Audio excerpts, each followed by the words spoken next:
You ever feel like the forest is listening? Not the kind of listening with ears, but with memory, a silence that waits, breathless, hungry, watching. They say if you cross the ash trees in Black Hollow, you don't just enter the woods. You enter a story that's already been written, one that's still unfolding. And sometimes the forest writes you in and never lets you out.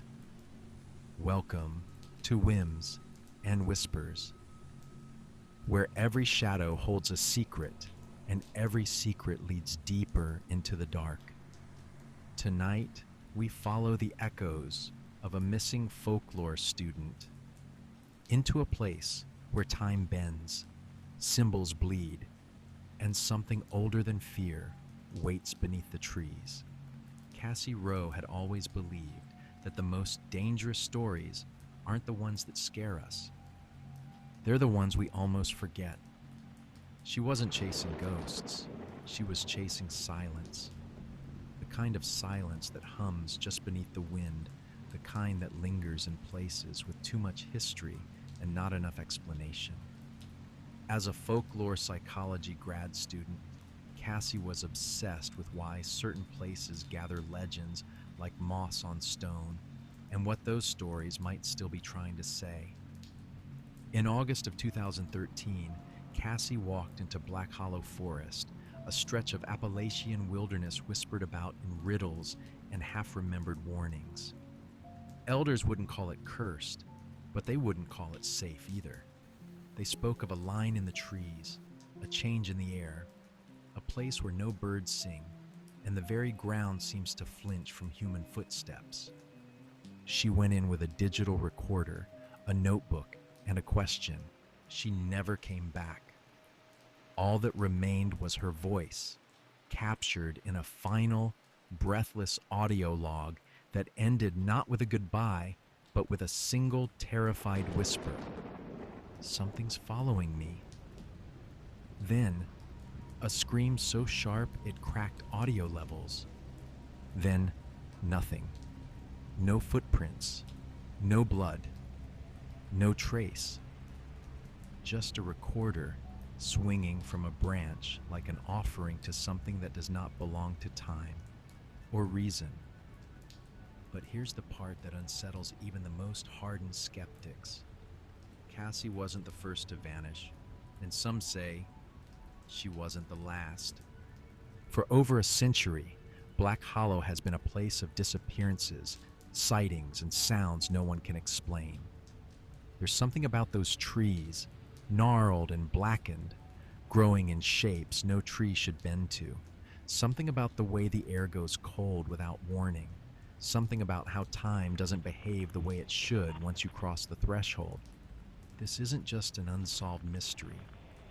It's an echo, a riddle carved in bark, a warning wrapped in myth. And tonight, we're going to follow it deep into the forest where logic withers and folklore breathes. Because some places don't just hold stories, they trap them.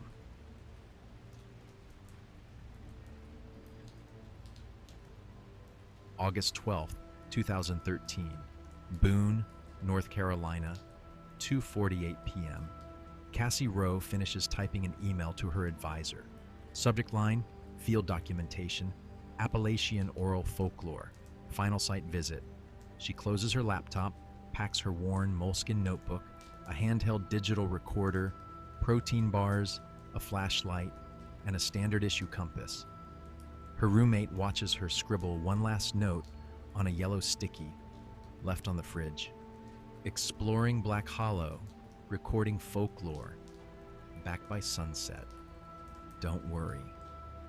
Cassie's car, a rusted Toyota Echo with one cracked mirror, pulls out of the driveway. It's 3:02 p.m. She's wearing a blue utility coat and hiking boots that still carry the red clay dust from her last interview in Avery County.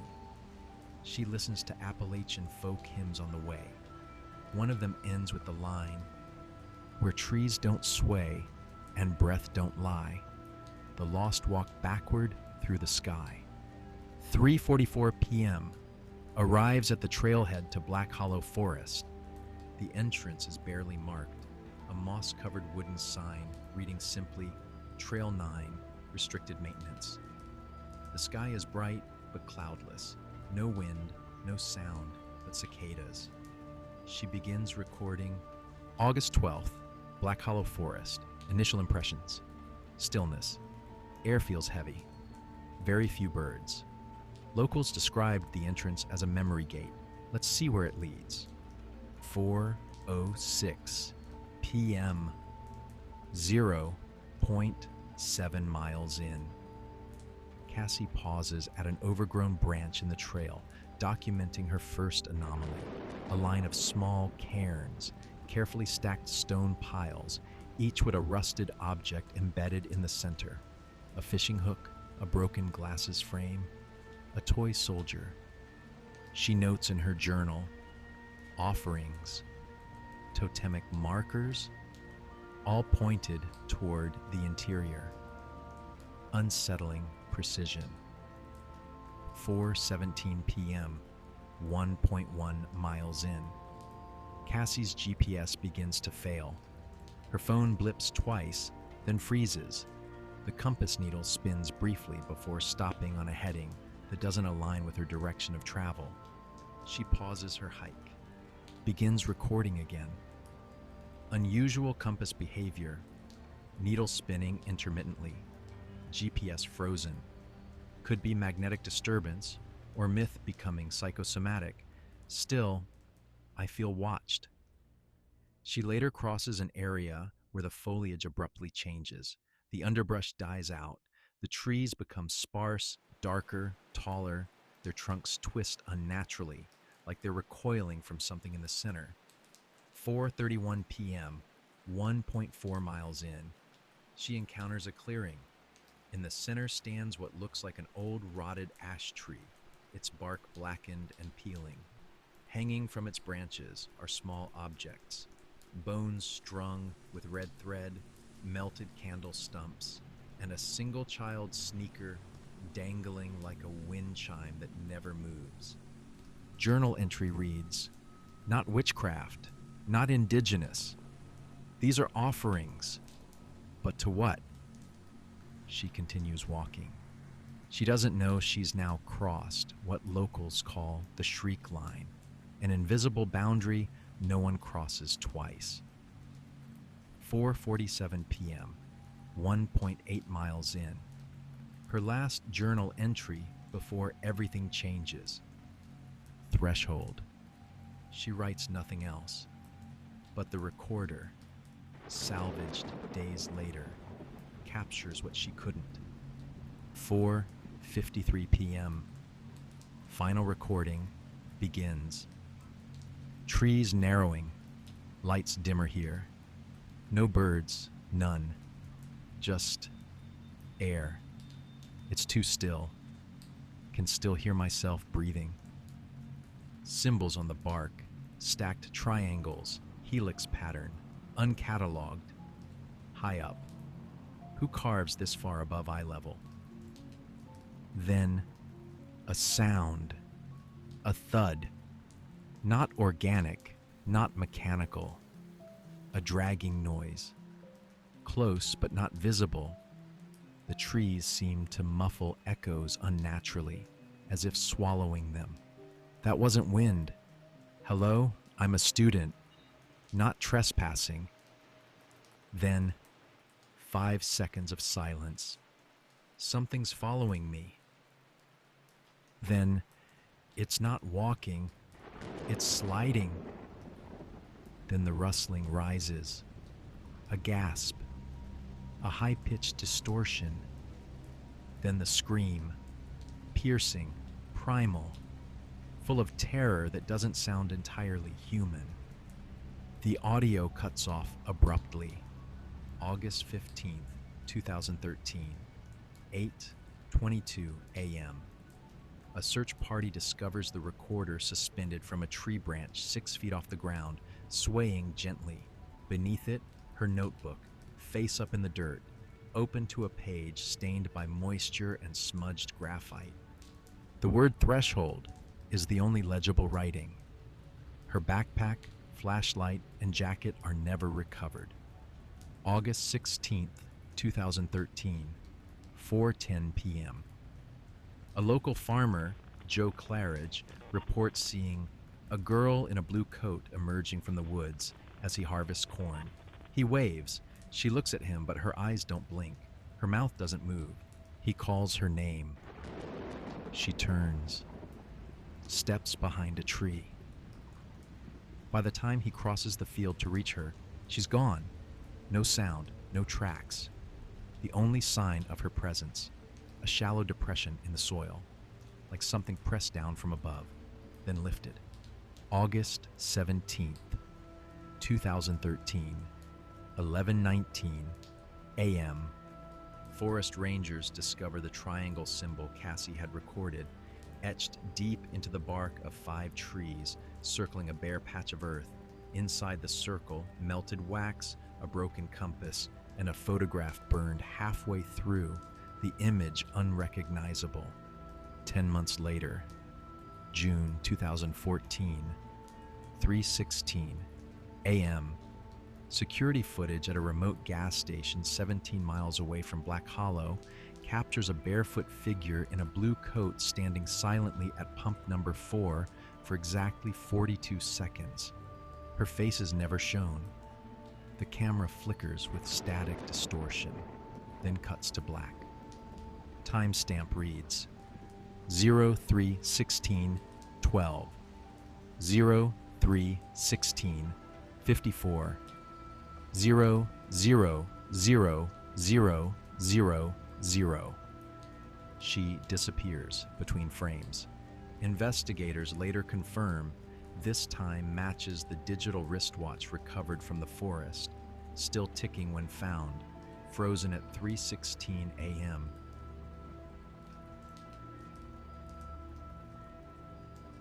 Clues and anomalies. Every trail she left behind was wrong, or worse, wasn't hers. 1. The recorder that shouldn't have been found. Cassie's digital recorder was found dangling from a gnarled ash branch, 6 feet off the ground, still intact, though the battery was long dead.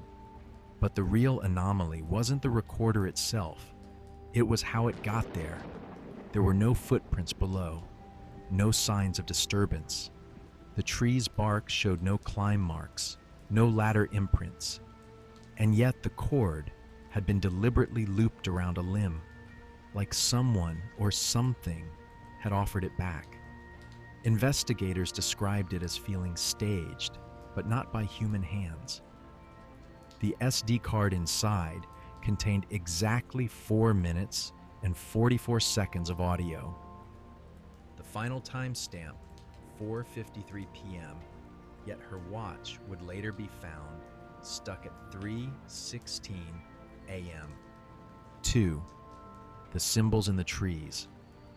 Cassie's notebook contains hand-sketched illustrations of interlocking triangles, stacked like a helix, carved high into several trees deep within the grove. According to ethnographers, these symbols don't align with any known cultural markings, not Native American, not colonial, not occult, not even modern neo-pagan. But they do match nearly identically to a forgotten page from the field journal of Peter Halvers, the folklorist who vanished in 1923. How did 2 researchers decades apart encounter and sketch the same symbol in the same forest without ever knowing about each other? Archivists have since dubbed it the hollow seal. Some whisper it's not a symbol at all, but a boundary marker. 3. The whisper beneath the static.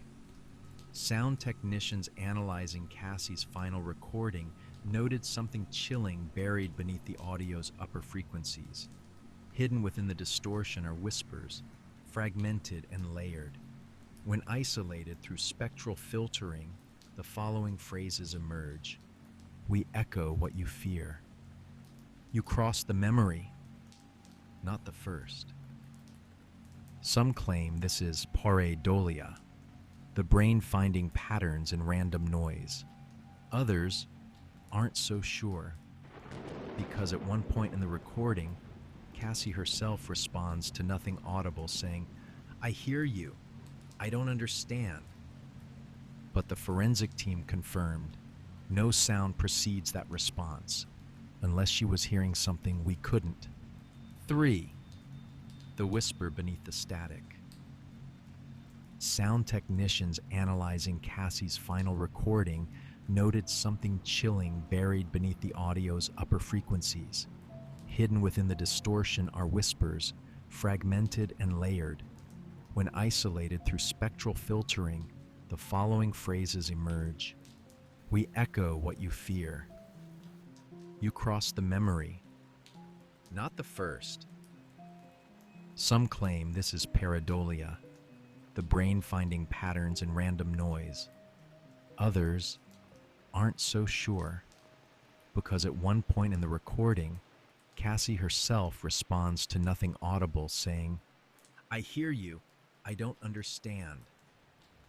But the forensic team confirmed no sound precedes that response, unless she was hearing something we couldn't. 4. The soil that wasn't soil. At the site of the last confirmed sighting, a cornfield bordering the forest's edge, authorities found a shallow depression, exactly 34 inches in diameter. It appeared as if something heavy had pressed into the earth and then lifted straight up. When tested, the soil beneath the impression wasn't consistent with the surrounding ground. It had traces of fine ash, similar to that found in controlled cremation burn sites. But here's the catch. There were no burn marks, no heat damage, and the ash was only present in the center of the indentation, as if something had been there that shouldn't have burned, but did. 5. The time paradox. Multiple devices involved in the case exhibited disconnected time sequences. Cassie's voice recorder stops at 4:53 p.m. Her digital wristwatch, found on the forest floor days later, reads 3:16 a.m. Her car clock, still parked at the trailhead, remains fixed at 6:41 p.m. Security footage 10 months later captures a figure in a blue coat at a gas station, standing silently at 3:16 a.m. for exactly 42 seconds before vanishing between frames. Each of these instances points to a single moment, 3:16 a.m., but no one can explain what it means. Why that time? Why repeatedly? And how could Cassie's watch, not connected to any signal, be reset to it? One quantum theorist suggests it's not that time is broken in Black Hollow. It's that time is listening. And when it wants you, it answers in its own hour. 6. The face made of roots. In 2021, a 3-person documentary team entered the outer boundary of Black Hollow to film a segment on Appalachian disappearances. 2 returned. 1 refused to speak. The other described seeing a face made of roots, not as a hallucination, but as something solid, observing them from beneath a shallow pond. He said it opened its eyes. Not human, not animal, not alive. Just memory pretending to be a person. When asked to draw what he saw, the team member, who had no prior knowledge of the case, sketched a familiar pattern onto the paper. The hollow seal. 7. The girl who spoke with her eyes. Every 30 to 40 years, someone sees her. Locals talk of a girl in the woods wearing a blue coat, standing completely still, never blinking. She doesn't wave. She doesn't speak. Sometimes she opens her mouth, but no sound comes out. They say her hair never moves in the wind. They say if you look at her too long, You forget why you came into the woods at all. Each of these clues on their own might be explainable. Together, they form a tapestry of impossibility, a network of threads pulling something ancient through the veil of reason. Not every haunting leaves a ghost. Sometimes, it just leaves a pattern, waiting to repeat.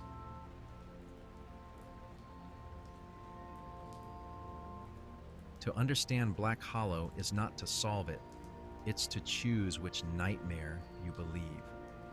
Theory 1. The Grove as a thin place, a rift in reality. Folklorists and paranormal researchers agree on one point. The forest doesn't behave like other places. Cassie's vanishing, the warped time signatures, and the echoing whispers, these are classic signs of what Celtic mythology calls a thin place, a location where the boundary between worlds grows dangerously fragile. Paranormal theorist Lila Voss calls Black Hollow a memory rift, not a haunting, but a replaying. She believes trauma leaves imprints, like fingerprints on glass. Cassie didn't just disappear, she may have been absorbed by the forest's memory loop. The scream wasn't just her last moment, Voss explains. It was the forest recording her, and sometimes it plays her back. The recurring sightings, Cassie in the gas station footage, the girl in the blue coat near the cornfield, may not be her returning, but the forest projecting her, like a scar opening again. Theory 2. Human hands. The cult hypothesis. In the 1990s, forest rangers began finding unofficial markers carved deep into remote parts of the Appalachian woods. Altars built from scavenged wood and bone, ritualistic symbols painted in ash. One recurring belief, a cult known as the Hollow Faith. Little is officially documented, but a declassified ranger memo describes the group as a wilderness sect with a doctrine rooted in offering human memory to the land. The hollow seal, the interlocking triangle symbol found near Cassie's last known location, appears in ranger photographs from that time. Could Cassie have stumbled into sacred territory? Was she seen as an intruder or a sacrifice? Some believe the forest's memory is not supernatural at all, but curated, crafted by human ritual and paranoia passed down through generations. If true, someone may still be out there, watching.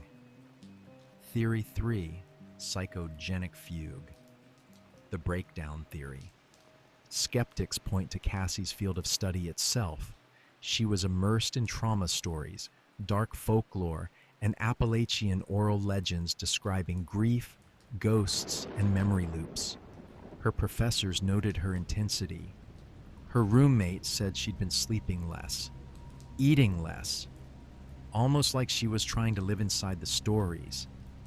Could she have suffered a fugue state, a psychological break triggered by isolation and obsession? Clinical psychologist Dr. Elise Harrington says yes. She may have lost her grasp on where folklore ended and reality began. The forest didn't need to take her. Her mind may have already left. But this theory struggles to explain certain details. The impossibly placed recorder, the distorted audio and whispers, the 3:16 a.m. time signature repeating months later in surveillance footage. And most damning of all, Peter Halvers, who vanished in the same forest, recording the same symbols 90 years earlier. Coincidence or pattern? Theory 4. Time distortion. The quantum bleed. Certain physicists and fringe scientists argue that Black Hollow may sit on a geological fault or electromagnetic anomaly, not enough to cause earthquakes, but just enough to warp magnetic fields and localize time flow. Evidence cited includes GPS and compass failures, Cassie's scream occurring during full daylight, but recorded in darkness. Her watch freezing at 3:16 a.m., a time repeated again in the gas station sighting months later. Quantum theorist Dr. Kamal Atreya puts it simply, if time is a river, Black Hollow is a whirlpool. You step in at one moment and emerge in another, or not at all. This would also explain Cassie's voice recordings, which contain strange pitch shifts and Doppler distortions, signs that sound itself was being stretched unnaturally. But it doesn't explain why people vanish entirely, unless the whirlpool isn't just in time, but in reality. Theory 5. The forest as a mirror, reactive mythology. A chilling idea has emerged among newer generations of folklore psychologists. What if Cassie didn't uncover a mystery, but became part of one? The mirror theory posits that Black Hollow reflects belief back to the believer, that it echoes what you bring into it, but with form, with teeth. Cassie didn't fear the supernatural. She feared why people believe it. And so the forest responded with a haunting not meant to scare her, but to consume her curiosity. The grove isn't haunted, folklore expert Jonah Marks says. It's reactive. It becomes what you fear most. Being wrong, being lost, being forgotten. In this theory, the forest isn't evil. It doesn't take everyone. Only those who ask the wrong questions. Only those who listen too closely. Theory 6, the inevitable pattern. Echoes across time. Then there's the oldest theory, that this has happened before Cassie, and it will happen again. Every 30 to 40 years, someone disappears, hears a voice, sees a girl, or records a scream. Always in August, always near the grove. In 1923, Peter Halvers. In 1982, Raylyn Parker, an amateur radio operator, vanishes after transmitting what he called a metallic sobbing sound. In 2013, Cassie Rowe. Some theorists believe this isn't about who Cassie was or what she did. It's about timing, a repeating fracture in space, memory, or consciousness. A forest that feeds, not on blood, but on stories.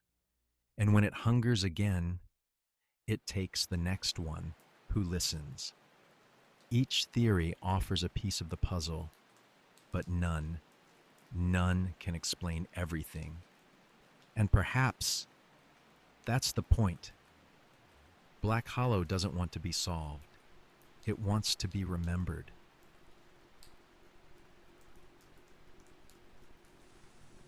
The cultural impact.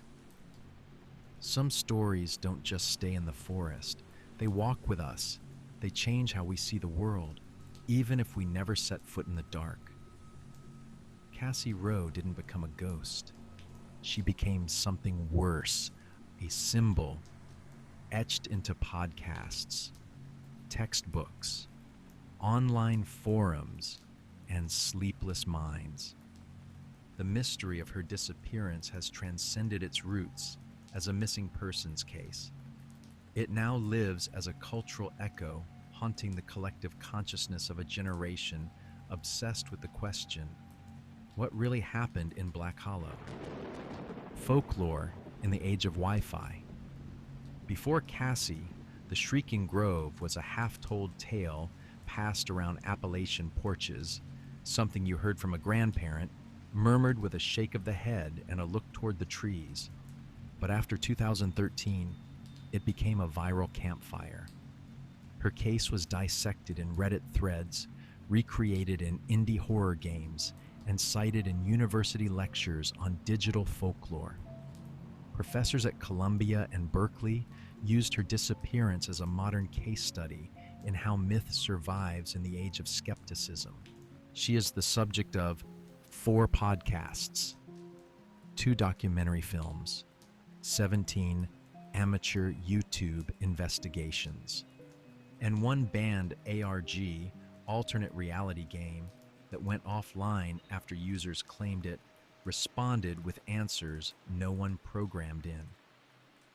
Cassie became more than missing. She became mimetic. A modern urban legend born in a very real loss. The curriculum of fear. In 2019, a high school psychology teacher in Vermont introduced Cassie's case during a unit on fear and belief. Within 2 weeks, 3 students dropped the course, citing anxiety. One wrote in her exit reflection, "It's not that she vanished. It's that it could have been me. I've chased the wrong story before." Cassie's fate raised disturbing academic questions. At what point does research become obsession? Can the retelling of trauma trap us inside it? What happens when a place reflects us back in a way we weren't ready to see? Students across North America are now taught that folklore doesn't just belong to the past. It adapts. It listens. It waits for new Cassies. The families who don't forget. Cassie's parents, Margaret and Colin Rowe, refused to speak publicly for 3 years. But in 2017, they released a single statement. "Our daughter didn't go into the woods to chase ghosts. She went to understand belief. And that belief took her." They now run a support group for families of the missing. One attendee who lost her son in another national park under similar circumstances told reporters, "When I first heard Cassie's story, I thought, finally, someone else. The police called my son's case a hiking accident, but he was a survivalist, and he left behind a journal page with a circle of trees drawn in charcoal. Just like Cassie. Echoes in the mind." Several psychologists and trauma specialists have commented on the secondhand psychological effect Cassie's story has on listeners. People who hear the final audio, especially the whisper, "Something's following me," report nightmares, phantom sounds, and irrational dread of forests, ash trees and thresholds, doors, archways, and even hallway transitions. This has been dubbed the Rowe effect, the phenomenon where exposure to an unsolved narrative of fear causes the listener to experience anticipatory trauma as if it were their own memory. One therapist describes it as not a ghost haunting you, but the idea of a ghost haunting your brain's predictive safety system. A shadow in the hallway. That was never real until you heard her voice. Local silence, local fear. In nearby Boone and Banner Elk, North Carolina, locals don't talk about Black Hollow anymore. Not on record, not at night.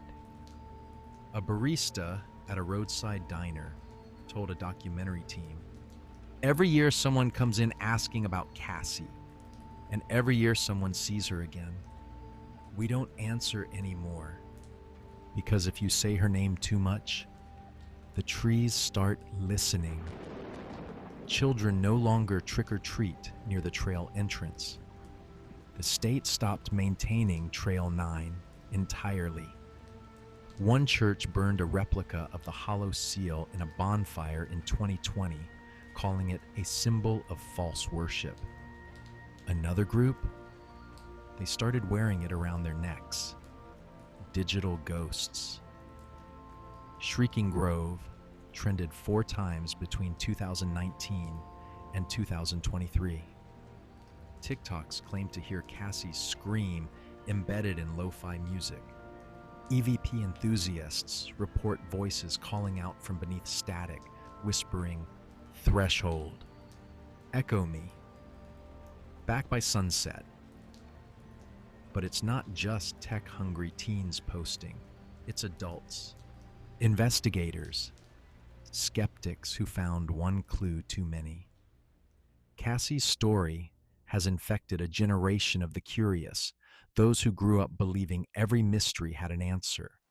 She is their counter-argument. She is the one mystery that fought back. Cassie Rowe isn't just missing. She is a cultural scar, reminding us that there are still places where the rules don't apply, where the forest might breathe, where time might bend, where belief might create the very thing it fears, and where some echoes never fade. Some stories end, but others echo, not in words, not in answers, but in the questions they leave behind. Cassie Rowe walked into Black Hollow, searching for the truth, and became part of a tale that refuses to end. Now it whispers through timelines, symbols, and voices not meant to be heard. And if you've listened this far, then maybe, just maybe, you've heard it too. Thank you for joining us on this journey into the roots of memory and myth. If this story left you unsettled, changed, or thinking twice about quiet woods, subscribe, share, leave your theory below. Because some mysteries don't want to be solved. They want to be remembered. And remember, not all who vanish are lost. Some become the story, and some are still listening. Until next time, be careful where you walk. Be careful what you believe, because behind every whisper, there might be something waiting to echo back. This has been Whims and Whispers.